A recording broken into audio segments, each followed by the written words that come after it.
자, 이번 시간에는 아까 준비된 자료를 바탕으로 해서 준비된 자료를 바탕으로 해서 조절 효과를 살펴볼 텐데요. 첫 번째는 평균 중심화가 되지 않은 변수를 통해 가지고 이제 조절 효과를 봤을 때 하고, 두 번째는 평균 중심화를 한 변수를 가지고 조절 효과를 봤을 때 이 두 가지 사항에 대해서 한번 살펴보도록 하겠습니다. 일단 첫 번째는 평균 중심화를 하지 않고 조절 효과를 봤을 때 어떤 현상이 나타나는지 한번 살펴보도록 할게요. 자, 일단은 이게 주어진 자료겠죠. 이게 주어진 자료입니다. 자, 이 상태에서 첫 번째 평균 중심화가 되지 않은 거는 스트레스와 애티튜드와 그 다음에 스트레스 애티튜드의 상호작용, 요 세 변수 간에 한번 상관관계를 봤어요. 상관관계를 봤더니 스트레스는 삶의 태도에 부정적인 영향을 미친대요. 뭐 말 되는 것 같아요. 자, 그리고 또 스트레스와 삶의 태도인 ST_AT에 긍정적으로 영향을 미친대요. 관계가 있대요. 영향을 미친다는 말은 좀 잘못된 거고요. 긍정적인 관계가 있대요. 긍정적인 관계가 있답니다. 또 봤더니 삶의 태도는 스트레스와 삶의 태도인 이 상호작용 변수와 통계적으로 유의미한 긍정적인 관계가 있다라고 일단 나왔어요. 그래서 전부 다 변수가 있고, 그리고 이제 전반적인 이제 변수들 간의 관계를 봤고요. 이제 조절 효과를 볼 거예요. 자, 조절 효과를 보려면은 일단 여러분도 알다시피 SPSS 상에서 분석으로 가신 다음에 그다음에 회귀 분석, 그다음에 선형을 누르시면은 이런 식의 화면이 나타나는데요. 여기에서 종속 변수는 우리가 아까 알다시피 해피니스니까 이 상태에서 해피니스 행복감을 종속 변수로 옮깁니다. 종속 변수로 옮겨요. 그 다음에 밑에 보면 독립 변수가 하나, 둘, 세 개가 있잖아요. 이 상태에서 바로 자세히 보시면 알겠지만 이 독립 변수들은 평균 중심화가 되지 않은 독립 변수들이에요. 원래 데이터들. 그리고 원래 데이터인 스트레스, 애티튜드, 그리고 스트레스와 애티튜드를 곱하기 해가지고 나타난 상호작용 변수 세 가지. 자, 이 상태에서 확인을 누르지 마시고요. 여기 통계량 누르셔야 돼요. 왜 그러냐면은 이 상태에서 확인을 누르면은 여러분들이 이 원점수로 했을 때 나타나는 문제점들을 알 수가 없어요. 그러니까 대부분은 이 상태에서 확인을 누르니까 이게 원점수로 했을 때 나타나는 거하고 평균 중심화로 해서 나타나는 결과하고 도대체 무슨 차이가 있는지 잘 모르는 거예요. 그래서 꼭 여기 통계량을 누르셔요. 통계량을 누르시고, 통계량을 누르시면요, 원래는 기본적으로 갖춰져 여러분들이 체크되어 있는 게 뭐냐면은 이 추정값하고 모형 적합 요 두 개밖에 체크가 되어 있지 않아요. 기본적으로 두 개밖에 체크가 되지 않는데, 나중에 여러분들이 여기서 우리가 집중적으로 볼 거는 공선성 진단이라고 해서 저거를 체크하시면 돼요. 그 위에 있는 부분 상관이나 편상관 같은 경우는 파트 코릴레이션과 세마이 파셜 코릴레이션, 현상관, 부분 상관 이 부분인데요. 여기는 지금 그 부분은 아니니까 그 부분에 대해서 이제 언급을 하지 않고요. 공선성 진단에 대해서만 지금 체크를 하시면 돼요. 여러분들은 나중에 여러분들이 회귀 분석을 좀 더 정교하게 하고 싶다, 또 독립 변수들 간의 관계를 조금 더 정밀하게 해석하고 싶다 하시는 분들은 저 부분 상관과 편상관 같이 보셔도 됩니다. 근데 이제 평균 중심화를 하지 않은 변수와 평균 중심화를 한 변수 간의 큰 차이를 만들어내는 건 바로 저 공선성 진단이에요. 공선성 진단을 누르시고 그 다음에 계속을 누르고 그럼 원 화면으로 나옵니다. 이렇게 된 상태에서 요 확인을 눌러야 돼요. 그러면은 이런 식으로 결과가 뜹니다. 첫 번째는 진입, 제고된 변수라고 그래서 진입된 변수. 그러면 저희는 지금 세 개를 집어넣기 때문에 스트레스 변수, 삶의 태도에 대한 변수, 그 다음에 삶의 태도와 스트레스가 곱해서 나온 상호작용 변수 세 가지가 들어왔다는 걸 보여줍니다. 보여줘요. 그 다음에 여기 R제곱을 보면 .298이 나와요. .298. 이건 뭐냐면 지금 세 개, 스트레스와 삶의 태도, 애티튜드와 그리고 두 변수를 곱해서 나타난 상호작용 변수 이 세 가지가 행복감을 약 29.8% 설명한다는 뜻이에요. 그 나머지 70%는 약 70% 정도는 모른다라는 거예요. 다른 변수가 있다는 뜻이에요. 저희 이 통계 영역 들어온 변수 말고 다른 요인들이 있다는 뜻입니다. 자, 그 다음 밑에 분산 분석을 가면요. 지금 이거 같은 경우는 여기 3이 나온 건 뭐냐면은 자유도가 회귀 모형에서 3이 나온 이유는 뭐냐면 지금 저희는 독립 변수가 3개예요. 삶의 태도, 스트레스, 삶의 태도와 스트레스가 합쳐진 상호작용 변수 3개예요. 즉 회귀 개수가 베타 완이 비완이라고 나타나는 회귀 개수가 기울기 값이 하나, 둘, 3개예요. 기울기 값이 3개이기 때문에 그 3개가 자유도가 3이 나타나는 거예요. 그리고 저희는 지금 총 몇 명 있냐면 62명이 있어요. 62명. 62명에서 잔차가 58로 나타나는 건 뭐냐면은 지금 아까 기울기가 3개 있죠. 왜냐면 독립변수가 3개니까. 그리고 또 하나 뭐 있죠. 회귀 분석에서 항상 빠지지 않는 거 절편이 있어요. 비제로라고 표기되는 거. 그럼 4가지의 변수 그 4가지의 그 정보가 들어가기 때문에 총 62에서 4를 빼면 58이 되는 거예요. 자, 그래서 이 분산 분석을 뭘 얘기를 하냐면 자, 3개의 변수를 가지고 즉 스트레스, 애티튜드, 그 다음에 스트레스와 애티튜드 곱하기로 나타나는 이 상호작용 변수를 가지고 행복감을 설명을 할 텐데 이 행복감을 통계적으로 유의미하게 설명을 합니까? 라고 물어본 거예요. 그랬더니 이 p-value 값을 봤더니 0.05보다 작대요. 즉 유의미하게 설명을 한다. 자, 근데 여기서부터 좀 좀 주의하실 게 뭐냐면 제가 다중회귀 분석에서 말씀드렸지만 이 회귀 모형은요 그냥 3가지 변수를 가지고 독립 변수를 설명을 했을 때 통계적으로 유의미하다는 거지 이 3개 각각의 변수가 통계적으로 유의미하다는 뜻은 아니에요. 3개 다 통계적으로 유의미할 수가 있고 스트레스만 유의미하고 삶의 태도와 상호작용 변수는 유의미하지 않을 수 있어요. 또 반대로 삶의 태도만 통계적으로 유의미하고 스트레스는 유의미하지 않을 수 있습니다. 그러니까 다양한 조합이 가능한 거예요. 다양한 조합이. 이건 전체적인 틀을 설명해 준 거예요. 그러면 각각의 변수가 어떻게 행복감에 영향을 미치는지를 보시려면 바로 이 회귀개수 부분을 살펴보셔야 됩니다. 근데 회귀개수 살펴를 볼 때 아까 제가 통계량 가지고 그쪽 부분을 체크하지 않잖아요. 그럼 여러분들한테 나타내는 부분들은 이 부분밖에 안 나타나요. 그래서 통계를 잘 모르시는 분들은 이 부분을 가지고 이제 해석이 들어가는데 물론 익숙하신 분들은 이게 문제다라고 인식이 돼요. 왜? 표준하게 베타 값이 원래는 1보다 크면 안 돼요.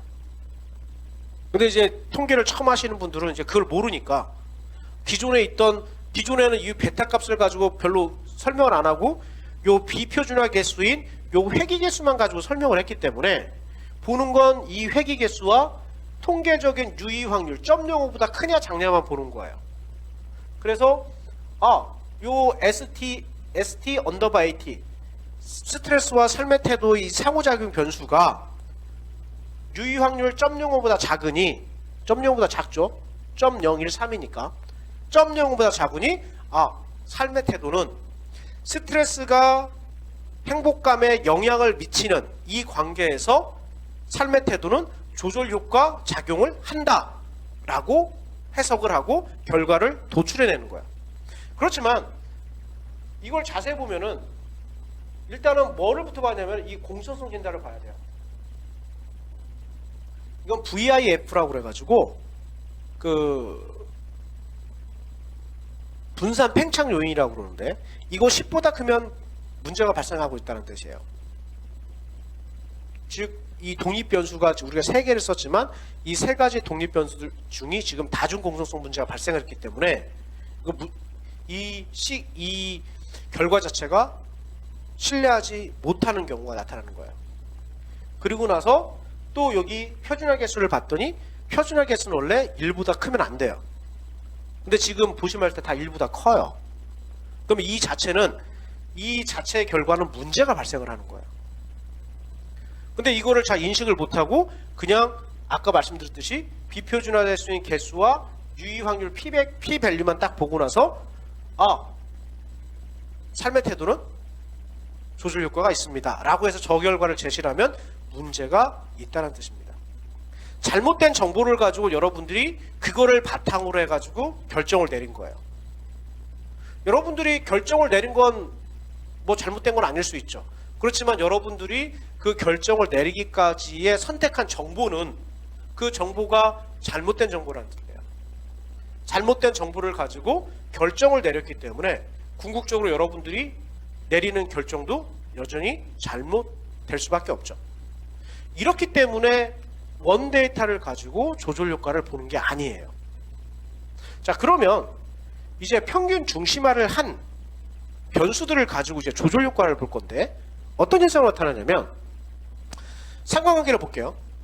아까랑 다른 게 뭐냐면 스트레스와 이거 지금 밑에 보면 전부 다 여기 C 있죠. C, CC는 다 평균 중심화 됐다는 뜻입니다. 스트레스와 그 다음에 삶의 태도인 이 상호작용 요 부분 마이너스 0.025가 아까 잘 생각해 보세요. 아까 같은 경우는 스트레스와 상호작용 변수가 통계적으로 유의미한 정적 관계였어요. 정적 관계였어요.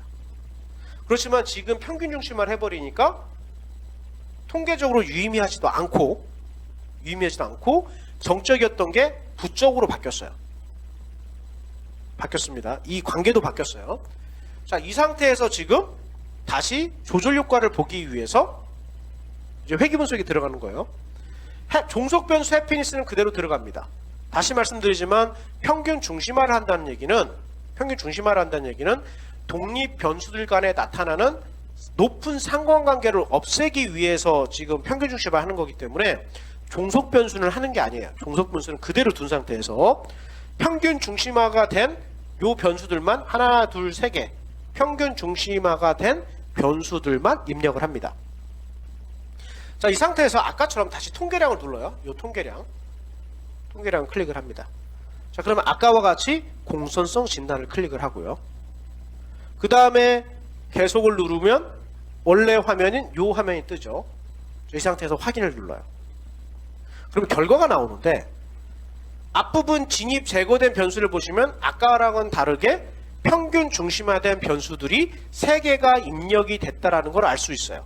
밑에 보면은 attitude C, 스트레스 C, ST, AT, 언더바 C 전부 다 해서 평균 중심화가 된 변수가 들어갔다라는 걸 알 수 있어요. 자, 그 다음에 모형 요약 R 제곱. 자, 평균 중심화가 된 이 3가지 변수를 가지고 행복감을 설명하는데 29.8%가 설명이 된대요. 바로 이 부분이죠. 이 부분 29.8. 자, 근데 저 부분은 평균 중심화를 한 변수를 이용했을 때와 평균 중심화를 이용하지 않은 결과와 비교했을 때 결과가 다를까요? 안 그래요. 결과는 같아요. 29.8%. 설명하는 설명력은 같아요. 그리고 이 부분 아까랑 똑같죠? 똑같습니다. 요 F값도 비교해 보시면 알겠지만 이 F값조차도 평균 중심화를 하지 않은 결과와 똑같아요. 유의미하게 설명을 한다. 즉 보시면은 유의미하게 설명하는 거하고 설명력하고는 이 모든 결과는 다 똑같아요. 평균 중심화를 한 결과와 평균 중심화를 하지 않은 결과와 비교해 보면 두 가지 결과가 다 똑같다라는 거 알 수 있을 거예요. 근데 차이는 어디서 발생하느냐? 바로 여기에서 발생을 해요. 아까 이 다중 공통성 문제에서 VIP를 본다고 그랬는데 VIF, Variance Inflation Factor라고 그러는데 다중 공통성이 일단 10보다 큰 게 없어요. 그럼 아까 다중 공통성 문제가 발생했던 부분이 없는 거예요. 그리고 이 표준화 개수를 보세요. 표준화 개수. 표준화 개수를 보면은 1보다 큰 게 없어요. 그래서 아까 평균 중심화를 하지 않고 요 조절 효과를 봤을 때 생기는 문제점들이 다 없어지는 거예요. 다 없어집니다. 이 상태에서 이제 여러분들이 봐야 될 게 이 비표준화 개수와 유의 확률을 보는 거야. 유의 확률을 봤더니 세 개가 전부 다 통계적으로 유의미하죠. 통계적으로 유의미합니다. 자, 그러면 이게 하나의 식으로 나타나면 행복감은 3.371 마이너스 0.302, 여기 마이너스 0.30이죠. 그 다음에 플러스 0.434, 0.434, 마이너스 6.619, 여기에 지금 제가 0이 빠졌는데 0.619, 요 변수 이름. 이렇게 해서 요 빨간 부분, 요렇게 체크했던 요 빨간 부분이 통계적으로 유의미하기 때문에 삶의 태도는 조절 효과가 있다라고 결정을 내리는 거예요. 이런 식으로. 자, 그래서 지금까지 평균 중심화가 되지 않았을 때 변수를 이용한 결과와 평균 중심화를 된 변수를 이용했을 때의 결과와 두 가지 결과를 지금 가지고 보여드렸는데요. 보시다시피 모형의 설명력이라든지 이 전체적인 모형이 통계적으로 어떻게 유의미한지 안 한지는 같아요. 그렇지만 이 부분 평균 중심 죄송해요. 이 부분 평균 중심화를 하지 않은 경우가 아니라 평균 중심화를 했을 때 경우입니다. 했을 때 경우예요. 평균 중심화를 했을 때 경우입니다. 평균 중심화를 했을 때 저게 어떻게 변하는지 이 두 가지 결과를 이제 보여드렸고요. 이제 다음에는 뭐를 보여드릴 거냐면 다음 영상에서는 이 조절 효과는 지금 연속 변수일 때를 좀 보여드렸잖아요. 이제 비연속 변수일 때 조절 효과를 어떻게 하는지 다음 영상에서 보여드리도록 하겠습니다. 자, 그리고 지금 이 상태에서 제가 이거를 좀 바꾸도록 하겠습니다. 헷갈리지 않게. 평균 중심화를